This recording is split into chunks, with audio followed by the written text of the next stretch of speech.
प्रातः ज्योतिर समस्त दर्शक भाई भणी मानू मोर आंतरिक शुभेच्छा एवं अभिनंदन जनावछि। ईश्वरंकर धन्यवाद हो ये कार्यक्रम द्वारा माने ईश्वर वाक्यु स्वल्प समय मध्य किछि गुरुत्वपूर्ण कथा आपण निकट रखापी प्रयास करिछु। आपण माने नियमित भाव में आम मानकर ये कार्यक्रम देखुथिबारु आपण मानकु अशेष अशेष धन्यवाद जनाए। जदि ये कार्यक्रम संबंध में आपणकर जदि कौन प्रश्न थाए संदेह थाए आमानकु जनातु। जदि आपणकर कौन व्यक्तिगत बा पारिवारिक प्रार्थना अनुरोध थाए ताहा आमानकु जनातु। आमे नियमित भाव में आपणक निमंते प्रार्थना करुअछु। तेबे आसंता माने आजिर कार्यक्रम आजिर आलोचनार शीर्षक होची एक युवा व्यक्तिर स्वप्न। एक युवार स्वप्न, एक युवा व्यक्तिर स्वप्न। आमे समस्ते स्वप्न देखिବାକୁ भल पाऊ। आमे समस्ते स्वप्न देखु। आमे स्वप्न देखि अनेक समय खुशी था। स्वप्न देखि अनेक समय चिंतित ही था। स्वप्न देखि मध्य अनेक समय आमे दुखित ही था। किंतु सबु स्वप्न वास्तव नुही। सबु स्वप्न सफल हुए नहीं। जो स्वप्न गुड़िक सफल हुए नहीं ताहा आम भावनार प्रतिफलन मात्र। किंतु आज जदि आमे जगत को देखु जगत रे जेते बड़ बड़ माने ग्रेट मूवमेंट सब आरंभ होइछि इतिहास रे आता सब स्वप्न रे आरंभ होइछि। प्रत्येक परिवर्तन, प्रत्येक नूतन उद्भावन, प्रत्येक उद्दीपना कई जणे स्वप्न देखिछि। कई जणे स्वप्न देखिछि आउ तार स्वप्न को से साकार करि परिछि। ईश्वर युवा मानक हृदय रे स्वप्न सबु रोपण करे को चाहंती।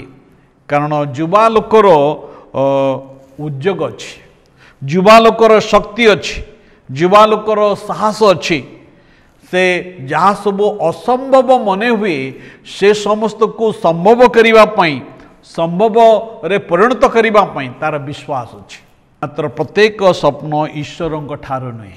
आउ ईश्वर दत्त स्वप्न ताहा साकार करिवा पई मध्य सहज विषय नुहे। आज आमे ईश्वर दत्त स्वप्न को देखिबा किपरि जणे युवा लोकर जीवन रे आउ जणे ईश्वर दत्त स्वप्न को ग्रहण करिबो, सुरक्षित रखिबो एवं से स्वप्न रे आगे जाई तार स्वप्न को से सफल करिबो। ईश्वर युवा लोक मान को स्वप्न दियंती।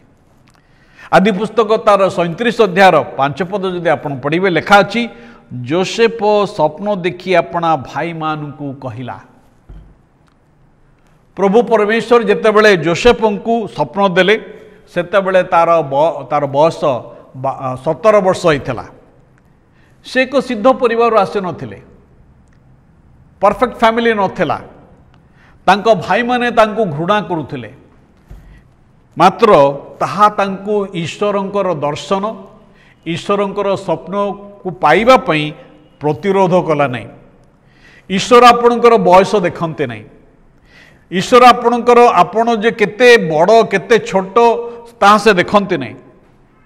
प्रभु जिरिमिया को कहिले, मु बालक बोली कह नहीं, आमे तुमको जहाँ निकट को प्रेरण करवा तुम ता निकट को जीव। आज आपण अंतर कौन प्रभु स्वप्न देइछंती। आ प्रभु जो स्वप्न देइछंती, जो दर्शन देइछंती, प्रत्येक आपणकर स्वप्न को दर्शन को बुझी पारिबे नहीं। से गीत आदि पुस्तक तार 37:8 पदरे जोसेफंकर भाई माने तांको बुझी पारे नहीं, तांको घृणा करके लगिले। जोसेफंकर स्वप्न जोसेफंक निमंते अपना भाई मान ईर्षा प्रत्याख्यान आकर्षण करथिला। आपण क्षेत्र में ता ही पारे। लोक माने हुए तो आपण को परिहास करि पारंती। लोक माने हुए तो आपण को संदेह करि पारंती।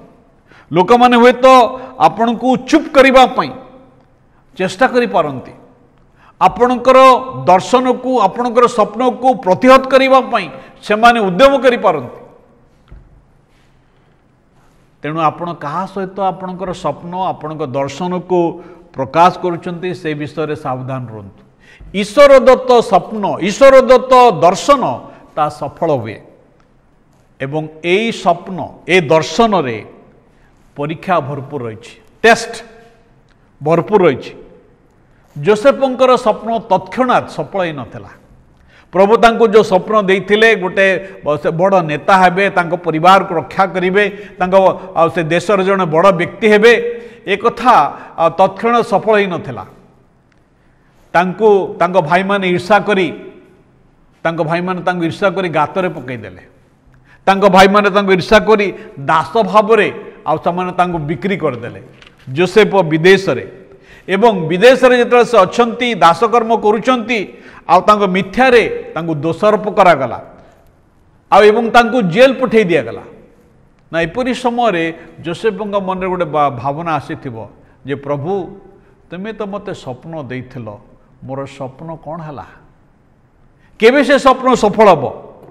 मात्र जोसेफंकु ए समस्त परीक्षा मध्य दे जीवाकू पड़िथिला कारण ए समस्त विषय जोसेफंकर तालीम निमंते थिला। एक विशेष अंश भाव रे ए समस्त विषय मध्य दे तांको जीवाकू पड़िला। ए समस्त प्रक्रिया द्वारा से जीपर ईश्वरंकर प्रतिज्ञा को पाइबे से निमंते आईला। जेतेबेले जीवन रे केतक विषय कष्टकर हो जाए कठिन हो जाए ईश्वर दत्त विषय जदि कठिन हो जाए तो आपण छाड़ी दिंतु नहीं कारण आपणकर स्वप्न सफल हम। कठिन समय रे ईश्वर आपण को गढ़ती कठिन समय कष्टकर समय ईश्वर आपणकर धैर्य को आपणकर विश्वास को आपणकर नम्रता को आपणकर पवित्रता को आउ से गठन करती कारण आपण कौन करिवे ईश्वर से विषय रुचि न रखी आपण कौन हेबे ता से रुचि रखती। जेतेबेले परीक्षा प्रलोभन जीवन आसे कठिन समय आसे जोसेफ से समय कौन कले ना जोसेफ से क्षमाशील होगा शिखिले अपना भाई मान को क्षमा देले जो मैंने तांको विरुद्ध रे भूल करते समान को क्षमा देले से पवित्र होगा शिक्षा कले से शुद्धता एवं बुद्धिमान होगा शिक्षा कले आउ ताही तांको राजप्रसाद को कढ़ई नहीं थिला ताही तांको योग्य करथिला। तेबे मोर युवा भाई एवं भौणी आपणकर जीवनर स्वप्न कौन हुए तो जगत आप बहुत बड़ लोक होगा इच्छा करुँच ना ए जगत रे बहुत बड़ लोक हेबे हुंतु किंतु आपण ईश्वरंकर जड़े योग्य व्यक्ति होगापी इच्छा करेंगे कि यह आपणकर स्वप्न कि यदि ताहा आपणकर स्वप्न प्रभु जीशुंक ठारे निज जीवन को समर्पण करंतु। धन्यवाद।